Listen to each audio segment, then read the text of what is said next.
Now we're going to mount this small painting. It's a collaboration between Anne and me during the workshop. I did the foreground trees and the house, the rock. Anne added this beautiful blue peaks in a remote ground. So it's a very memorable painting, and we're going to mount it. So first of all, you turn to the back side up, turn this upside down, and I use a small water sprayer to relax the painting. Although this paper is non-absorbent, I think a little moisture will help to just get the wrinkles off easier. Just a little bit. You can stretch easier. Then I'll use the paste brush. You start from the center out.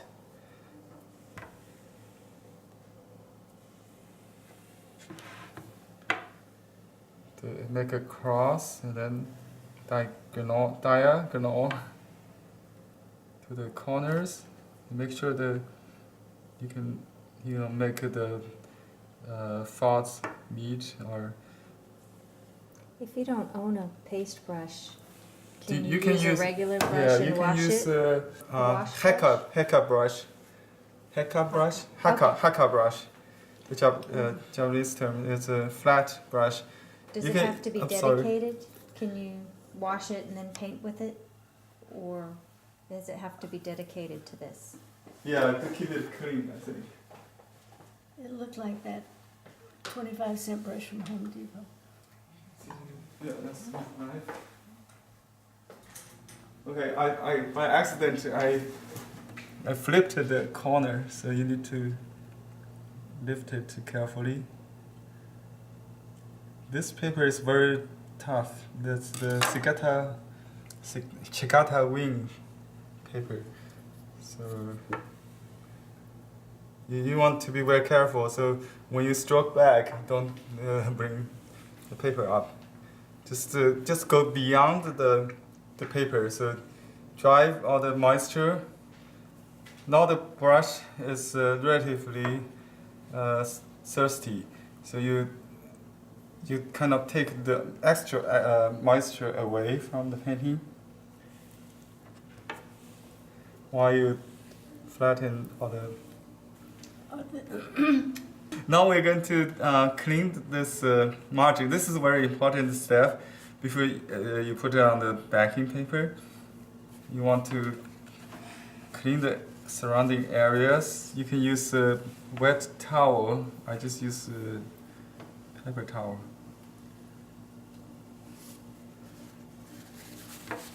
Just clean up the margin.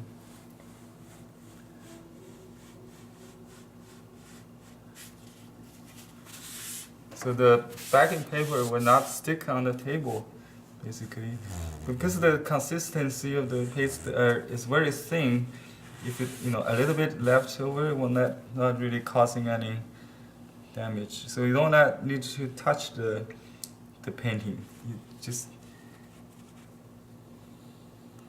a little bit away from the painting. You want to get as close as possible, but do not touch it.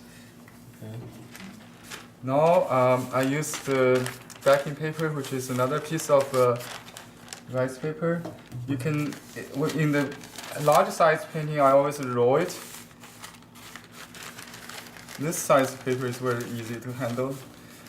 And if you have an extra hand, you can have someone hold the other end for you to spread it out.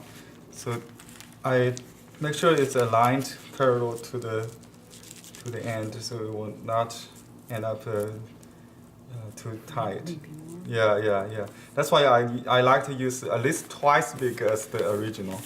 So I make sure I have all the extra, because Anne used tape. That's why she doesn't use the margin to fix Oh, the yeah. painting, right? I use it to judge. Okay. Um, you kind of brush towards the sides like that. So see, I have barely made it almost. Too small. Yeah. Okay. Then you use a piece of newsprint or newspaper. You can use newspaper actually. It won't stand the front of. It won't stand the back either. The newspaper won't stand the wet painting backing paper. So we just blot it. This time use a little strong force to press them together.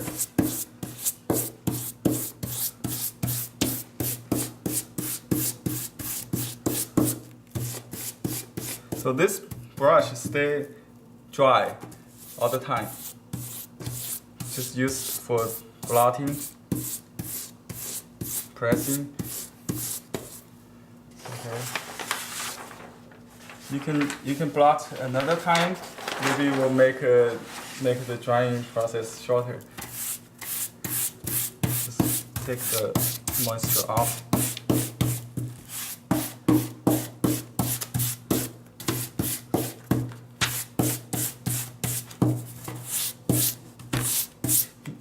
Do not move the backing paper, so sometimes you may create a tear if your paper moves.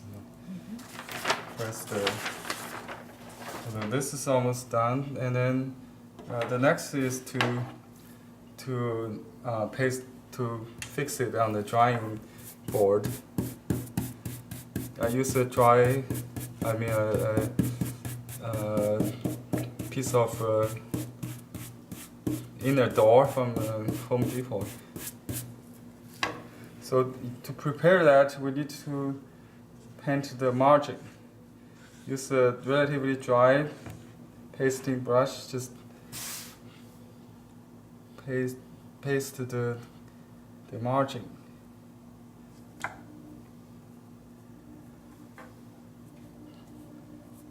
Not too much moisture, so you will not get inside.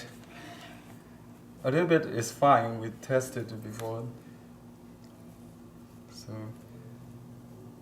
just wet the margin, but you need to make sure the margin is pasted with the same glue water. Okay, now I'm going to lift it. Okay, I'm going to lift this corner.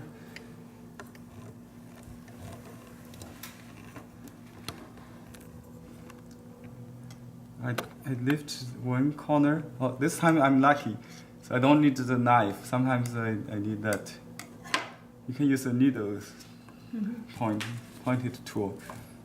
And so here's the gesture. You grab the brush with your thumb and the index finger. Then the middle finger grab the corner.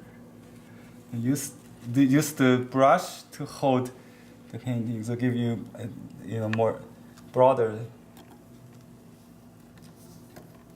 Use this hand like that at one corner. Just put on this side. This is the gesture just before brushing. Align the painting correctly. You want to keep the painting look nice so you can appreciate it. Level it. Then one stroke for that corner, second stroke the opposite side, then the top. So the painting is a hand on the board. Then the lower. It's very important to do not touch anything in the middle, even there. Like air under it. It's okay. It will be stretched automatically, and the air will be out. So I don't brush anything. Just make it even. It's okay to have some wave. Especially with large painting, you will see kind of waves that's fine. The lower corners and then the margin on all other 3 sides.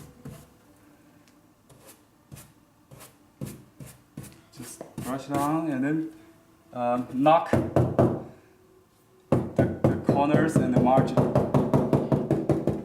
Not inside the painting, just the margin.